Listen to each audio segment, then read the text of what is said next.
आपने जो मूल्यांकन किया, नई पीढ़ी का राजनीति से फासला बढ़ा, वो शायद हमारी पीढ़ी का जो अवसर था उससे आपने तुलना की। वो आपने अपने साथ अन्याय किया, क्योंकि हम लोगों का सौभाग्य था एक तरफ राम मनोहर लोहिया और प्रकाश नारायण जैसे बहुत विराट नायक, बिल्कुल निस्वार्थ, निर्मल और परम देशभक्त और समाजवादी, और जो दूसरी कतार जो थी शंकर जी ने किया, मधुलिमय, राजनारायण, कर्पूरी ठाकुर, रामानंद तिवारी, गोपाल गौड़ा, विजय देव नारायण साहनी, मधुसूदन होते। तो कभी कभी समय का भी दोष हो जाता है कि समय ऐसा होता है जो आपके साथ धोखा करता है। आज पूरे देश में विद्यार्थियों को राजनीति से दूर रखने की जबरदस्त राजनीति काम हम लोग जो विद्यार्थी थे उसमें मधुदेवाय नाम के नायक थे, एक प्राइवेट मेंबरशिप के 18 वर्ष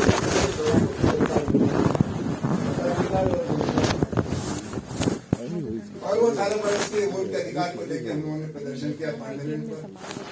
उस प्रदर्शन में हम लोग के साथ रामसेवक यादव, कर्पूरी ठाकुर, हर जगह समाजवादियों ने इंटर कॉलेज और उससे ऊपर के महाविद्यालयों में अनिवार्य सदस्यता वाले शासन जहाँ के नेता राजकुमार जैन जी ये बैठे, इनकी अगुवाई में दिल्ली विश्वविद्यालय को हम लोगों ने करोड़पतियों के खेल से आम विद्यार्थियों का मंच बनाया और अनिवार्य सदस्यता वाले शासन की स्थापना दिल्ली विश्वविद्यालय में हुई। भाई रमाशंकर, विजय प्रताप, नानक, ललित जैसे दिल्ली विश्वविद्यालय जो बिल्कुल नाक के नीचे था सरकार के, उस पर कब्जा किया और छात्र संघ का अध्यक्ष चाहे जो हो जल्दी समाजवादी, और जो दूसरे विश्वविद्यालय थे, मेरा विश्वविद्यालय गाजियाबाद जहाँ से त्यागी जी निकले, राजेंद्र चौधरी निकले, सतपाल मलिक निकले, या इलाहाबाद जहाँ से दिनेश्वर मिश्रा वगैरह निकले, या बनारस या लखनऊ, तो एक तरफ तो सांसद जीतता था कांग्रेस का, लेकिन जो शासन का अध्यक्ष जीतता था उसका रुतबा किसी एमएलए एमपी से कम नहीं होता था। और उन शहरों में सरकार के लोग आने से घबराते थे जहाँ समाजवादियों का शासन, उसी में आखिरी शानदार व्यक्ति शरद यादव जी का था। तो आज तो शासन ही नहीं, राजनीतिक दलों में प्रशिक्षण कार्यक्रम का अभाव है, क्योंकि युवाओं से खाली पार्टियों के नेता नहीं घबराते हैं, घर के बूढ़े भी घबराते हैं।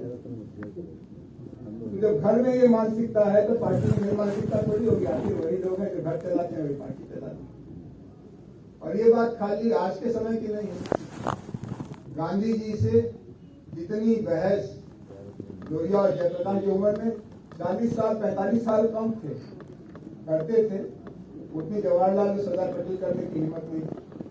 और गांधी जी भी जैसे पोतों के साथ दादा दादी खेलते हैं, बात करते हैं, बहस करते हैं, वैसे उनको उत्साह देते थे, बढ़ावा देते थे, बुलाते थे। तो ये हमारी राजनीतिक संस्कृति की एक गांठ है जिसको खोलना अभी की पीढ़ी के लिए चुनौती नहीं है। चुनौती है कि अपना स्पेस हम कैसे वापस पाएं, जहां हम पढ़ते हैं, जहां हम रहते हैं, वहां पर हमको अवसर मिले। और इन नेताओं ने इन विश्वविद्यालयों को, कॉलेजों को प्रयोगशाला के तौर पर बनाया।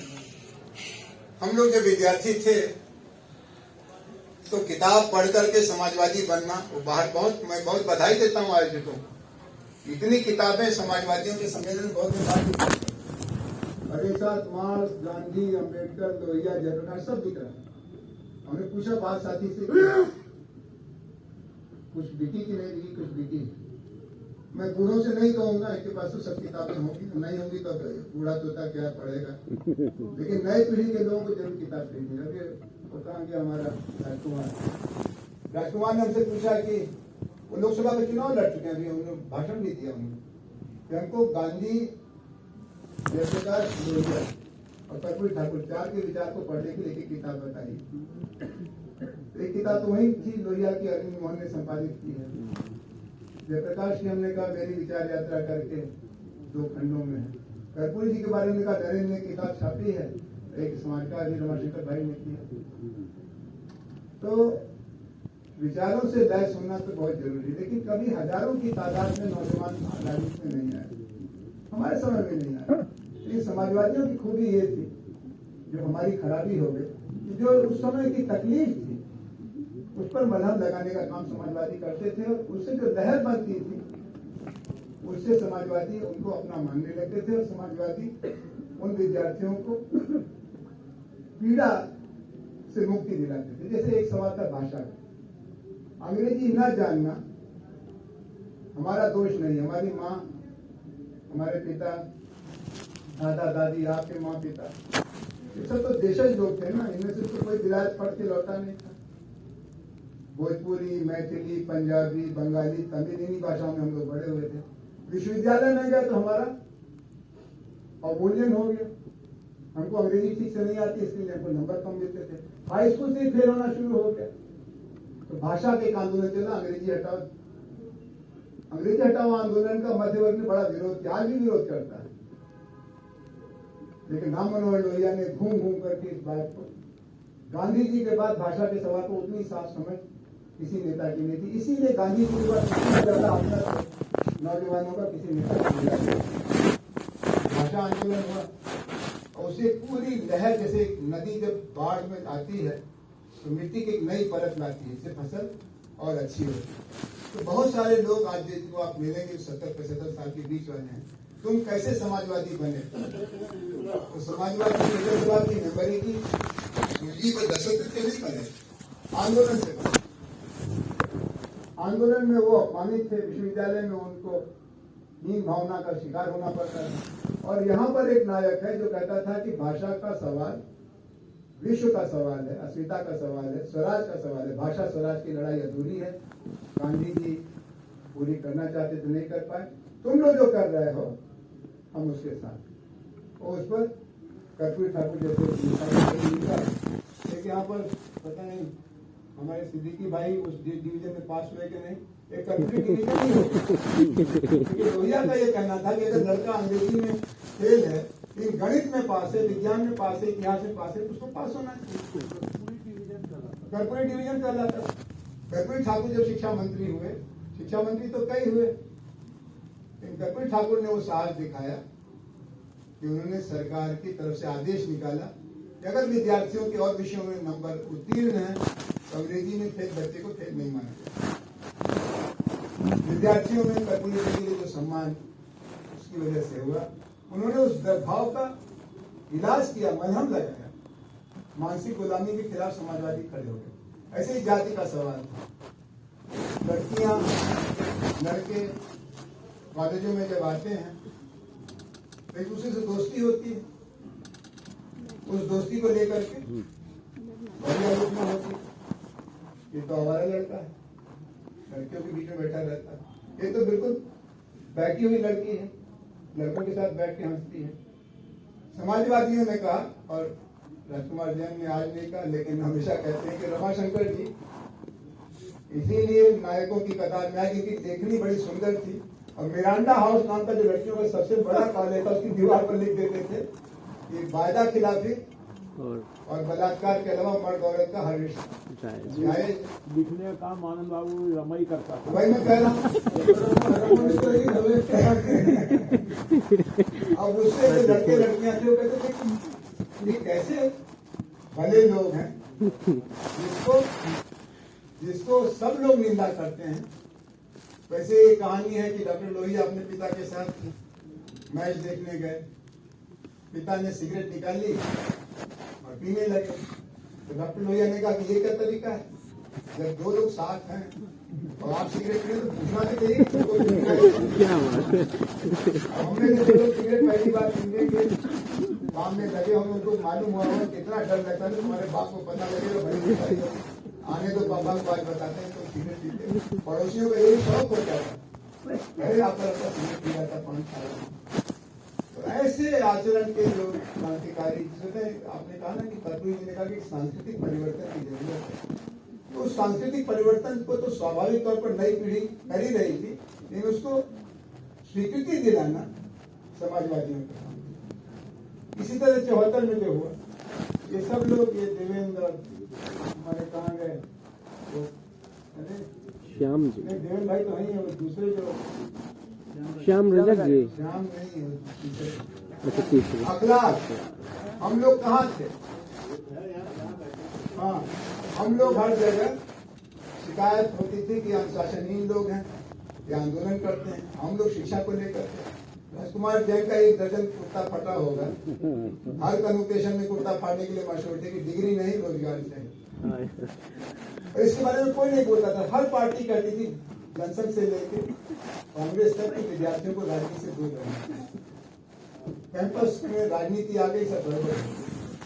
लेकिन समाजवादियों ने कहा कि शिक्षा को रोजगार मूलक बना।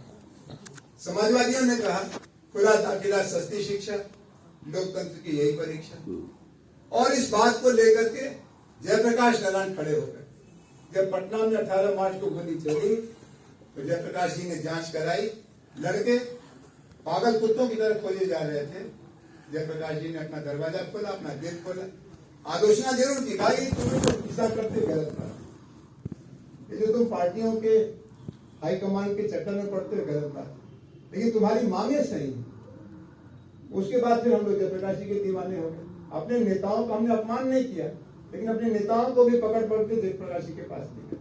तो मैं बात खत्म करना चाहता हूँ ये कहते हुए कि कर्पूरी ठाकुर जो बने वो मुख्यमंत्री होने के कारण नहीं बने। किसी ने बहुत अच्छा कहा, मुख्यमंत्री दर्जनों हुए, हर समय कोई कोई मुख्यमंत्री रहता ही। लेकिन कर्पूरी ठाकुर हम लोग के दिल में अपनी जगह इसलिए बना पाए कि जब विद्यार्थियों ने कहा कि कुर्सी छोड़ो क्योंकि ये सरकार गोली चलाती है, तो कुल 6 लोगों ने विधायकी से इस्तीफा दिया। उसमें सबसे बड़े नेता का नाम कर्पूरी ठाकुर था।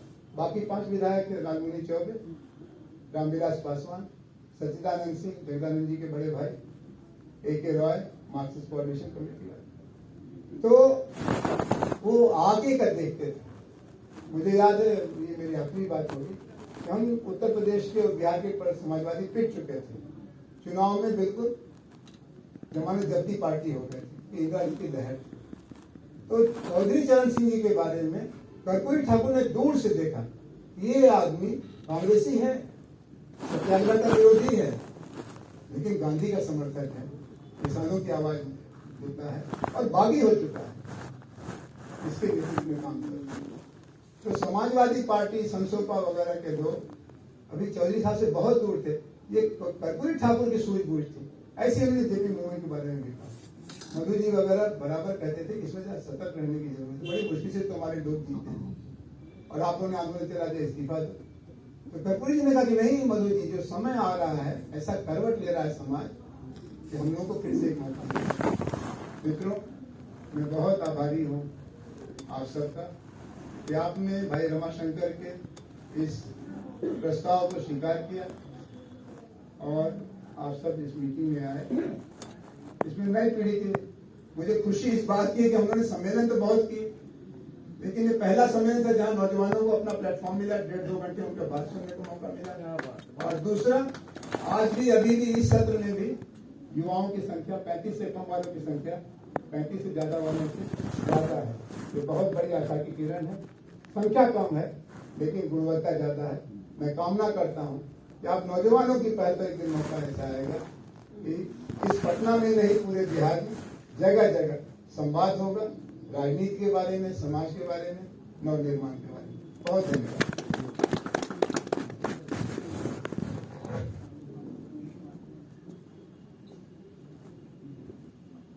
मधु लेवन जी के बारे में बहुत अच्छा कहा जाता है कि उन्होंने न्यूनतम दिया और अधिकतम दिया समाज के बाबत।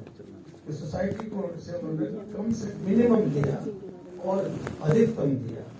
ये असल में सारे ही समाजवादी नेताओं के बारे में सच है, चाहे वो कर्पूरी जी हो, चौधरी चरण सिंह प्राइम मिनिस्टर थे, उनके बारे में बातें हैं, समय नहीं है इस समय मेरे पास, बहुत सी बात है उनके बारे में। हम लोग उनके बड़े नजदीक रहे हैं कभी। सुनीलम जी, सुनीलम